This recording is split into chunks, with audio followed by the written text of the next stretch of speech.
You know that feeling, right? You decide, okay, I'm going to finally get Bitcoin, but then bam, you hit this wall of like technical stuff, acronyms everywhere. It really feels like you need a secret decoder ring sometimes. Oh yeah, that's super common. Bitcoin's journey, its evolution has been all these refinements happening under the hood. Yeah. And getting a grip on those early changes, that's pretty key to really understanding what it is today. Exactly. So think of this as your kind of shortcut through Bitcoin's early days. We've been digging through the original plans, tech docs, historical analyses, even some old forum threads. We pulled out the really important bits for you. Yeah, today we're focusing on a really crucial time. Those first Bitcoin improvement proposals, BIPs, from let's say 2009 to 2013. We're going to look at four big ones. BIP 16, that's pay to script hash or P2SH, and also BIPs 30, 34, and 50. Right. And the mission here is to see how these upgrades tackled some really fundamental problems and basically shaped the Bitcoin we know. Expect some, hopefully, aha moments as we dig into why these changes were made and what they actually did long term. Okay, let's jump in. BIP 16, pay to script hash. What were things like before P2SH? What was the problem? Well, but before P2SH, if you wanted to do anything a bit more fancy with a transaction, like say a multi-sig wallet, Yeah. where maybe 2 out of 3 people need to sign, or maybe an escrow setup. Those complex rules, the scripts, they had to be put directly into the transaction output itself. Okay, and what was the downside of doing it that way? Why was that a problem? It caused a few issues, actually. First, the transactions just got really, really long, bulky, like that 2 of 3 multi-sig example could be 5 times bigger than a simple payment. Wow, 5 times. Yeah. And second, bigger transactions mean, higher fees. You pay for that space. And third, it was tough for the simpler Bitcoin clients, maybe like on your phone, to validate everything. They had to process these complicated scripts even if they weren't directly involved. Right. Okay. So P2SH comes along to fix this for complex transactions. What was the core idea, the breakthrough? P2SH was pretty clever. Instead of putting the entire script in the output, you only put a hash of the script. Think of that hash like a unique fingerprint of the real script, the redeem script. Okay, fingerprint. Right, and the full script. You only reveal that later when you actually go to spend the money. That's when it gets checked, validated, to kind of flip the model, Yeah. you know, when the details were needed. And this is also where we get those Bitcoin addresses that start with a 3-foot that signals it's a P2SH address. That 3 foot finally makes sense. But changing something so fundamental, I mean, how transactions work, that couldn't have been easy, right? What were the hurdles? No, definitely not easy. A big lift. It needed changes to Bitcoin's core rules, the consensus part that everyone agrees on, and of course, wallets and exchanges, all those services. They needed upgrades to understand these new 3 addresses and how they work. Any risks during the switch? Yeah, there was some concern about replay attacks during the transition period. If some nodes were validating the old way and some the new way, things could get messy. Yeah. Consistent. So how did the community handle that? Bitcoin was still pretty young then. How did they decide? It was actually a really interesting early test of Bitcoin governance. Gavin Andreessen, who was a key developer then, he proposed P2SH, even suggested a specific date, a flag day for activation. But what got controversial was that Satoshi's successor, the lead maintainer for Bitcoin Core at the time, basically just included P2SH in version 0.6.0. Oh, so it felt a bit forced to some people. Exactly. Some felt it was pushed through without enough community discussion. Definitely sparked debate about, who decides these things, how much input should the community have, kind of foreshadowed later governance arguments. Interesting.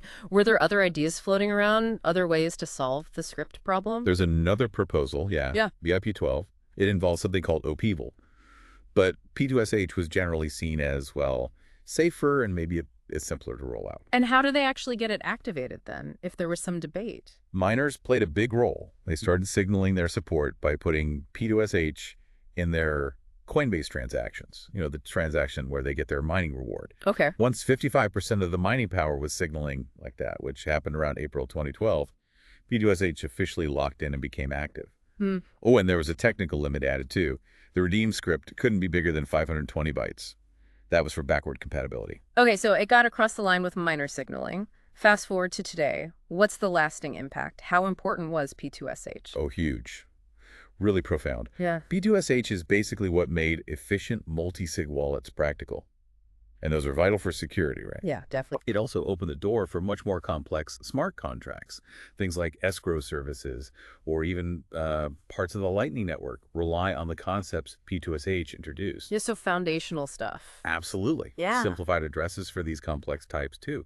And it really set the stage for later big upgrades like SegWit and Taproot. They build on that idea of hashing the spending conditions. Even today, something like, what, maybe 20% of Bitcoin transactions use P2SH addresses. It just unlocked so much potential by separating the spending rules from the initial payment. Wow. Okay. Quite a legacy. Let's move to the next one. BIP 30. Duplicate transaction hash prevention. That name sounds... Oh, what was going on before this? Yeah, it sounds a bit alarming, doesn't it? In the very early days, it was technically possible for two different transactions to end up with the exact same ID, the RACSID. It wouldn't happen often, but it could happen if they were spending the same inputs in the same way. And why was that bad? What kind of problems could duplicate IDs cause? Well, several things. It could mess up the blockchain database, creating inconsistencies. More seriously, it could potentially overwrite the record of a transaction that had already spent some Bitcoin, especially if there was a chain reorganization, like a temporary fork. Yikes. Yeah. And it also created a potential vulnerability for replay attacks, where someone could rebroadcast an old transaction and potentially cause confusion or double spending issues. Okay, so definitely needed fixing. How did BIP 30 solve this? The LP30 introduced a pretty straightforward consensus rule. It said, you cannot include a transaction in a new block if its TRIXID matches an earlier transaction that still has unspent outputs. The unspent part is key. Exactly. If the older transaction with the same ID was already fully spent, then duplication was still technically allowed. That was actually intentional. It was to leave the door open for future ways to maybe prune the blockchain, remove old, fully spent data to save space. Okay, that makes sense. Keep the active ledger unique. Were there difficulties putting this rule in place? The main thing was making sure it didn't accidentally invalidate any legitimate historical transactions from the very, very early days that might have had this issue. So careful implementation was needed. And of course, it added a small check for all the nodes running Bitcoin. They now had to look up if a TIXID already existed and was unspent before accepting a new transaction. How did this rollout happen? Was it debated like P2SH? Actually, no. This one was much quieter. It was just implemented as a rule change in Bitcoin Core version 7.0. It was seen as just necessary. A bug fix, really, to prevent serious data corruption, not controversial. Interestingly, the BIP itself, the documentation, was written after the code was already live. Shows you how things worked back then, a bit more informal. Huh. So, a quiet but essential fix. What's the big takeaway from BIP 30? It really cemented the idea of transaction immutability. Each active transaction must have a unique ID. That's fundamental for trust. And it also laid some groundwork for later fixes related to transaction IDs, like the malleability fix that came with SegWit. And yeah, that rule is still enforced today. Protects the integrity of the whole history. All right, moving along. BIP 34. Block height in Coinbase. Why do they need to put the block number inside the block itself? Wasn't it obvious? Well, you could figure out the block height by counting back from the Genesis block, sure. Yeah. But it wasn't explicitly in the block's data in a way that consensus rules could easily use. And this, combined with that potential for duplicate transaction hashes we just talked about with BIP 30, created a weird vulnerability. How so? During those chain reorganizations, temporary forks, it was theoretically possible to kind of copy-paste blocks from one version of the chain onto another. And this wasn't just theoretical. It actually happened in something called the BIP 30 incident, where someone managed to exploit reused transaction hashes during a reorg. Wow, okay. So putting the height in stopped that. Exactly. Yeah. BIP 34 required miners to embed the specific block height, the block number, into a part of the Coinbase transaction called the script sig. Remember, the Coinbase transaction is the first one in the block where the miner pays themselves a reward. Right. Since every block has a unique height, putting that height into the Coinbase transaction guarantees that every Coinbase transaction also has a unique TIXID. And to show they were following this new rule, miners had to set the block version number to 2. Okay, neat trick. Guaranteed unique Coinbase IDs. Any implementation challenges for the miners? Yeah, they had to update their mining software, the code that actually builds the blocks, to put the height in the right place in the Coinbase. And it was activated as a new consensus rule starting at a specific block, 227,836. Any block after that without the height in the Coinbase would be rejected. Was it a hard switch? It was phased in. They used miner signaling again, based on the block version number. Needed 75% support first, then 95% before the rule was strictly enforced. The last block under the old rules, version 1, was block 227,835, mined around March 2013. And how did the community take this one? Any drama? Nope, pretty smooth sailing again. It came in Bitcoin Core 0.7.0, activated at that block height. It was a soft fork. Older clients wouldn't necessarily enforce the rule, but would still see the chain as valid. Everyone pretty much agreed it was needed to fix that texted duplication loophole for good. So what's the lasting importance of BIP 34? Well, first, it made the block height itself something the consensus rules could check and rely on. That became super important later for things like time-locked transactions using OP check walk time verify. This transaction is only valid after block X. Ah, okay. Enables new features. Exactly, and it definitively shut down those attacks using reorgs and duplicate Coinbase texts. Plus, just having the height readily available is useful for blockchain explorers, analysts, and also for those lightweight SPV wallets. Okay, final one on our list, BIP 50, database consistency bug fix. This sounds less like an upgrade and more like disaster recovery. What happened here? That's a very accurate way to put it. March 2013, Bitcoin had a major hiccup, a consensus failure. The blockchain literally split into two incompatible chains, a fork. Whoa, why? It happened because Bitcoin Core version 0.8 had just come out. It used a new database system called LevelDB. But the older version, 0.7, used a different system called BerkeleyDB. And v.8 produced a block that the older v0.7 nodes rejected as invalid. What was invalid about it according to the old nodes? It came back to that duplicate transaction ID issue again, ironically. Yeah. The new LevelDB in v.8 accidentally allowed a specific kind of duplicate texted situation that BIP30 was supposed to prevent.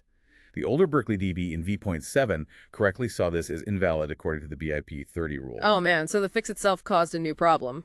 Not quite the fix, but the interaction between the new database and the existing rules. Yeah. There was another factor too. The problematic block was really big, over 900 KB. And this size triggered some underlying limits in how BerkeleyDB handled database locks in the older v0.7 software, adding to the confusion. Huh. The result was a clean split, some miners building on one chain, some on another. That sounds incredibly serious for a decentralized system. How on earth did they fix a split blockchain? It was pure emergency mode, quick coordination. The main advice blasted out to exchanges, miners, everyone, downgrade back to version 0.7 immediately. That essentially forced a rollback to the shorter chain, the one that the v.7 nodes accepted. A rollback, wow. Yeah, and the developers rushed out a fix, version 0.8.1. It had temporary emergency patches like rejecting blocks with tons of inputs, limiting new block sizes to 500 KB for a while. They also gave out specific BerkeleyDB settings for people still on v.7 to try and improve stability. It was a real stress test. How did they coordinate telling everyone to downgrade? That seems hard in a decentralized world. Intense communication.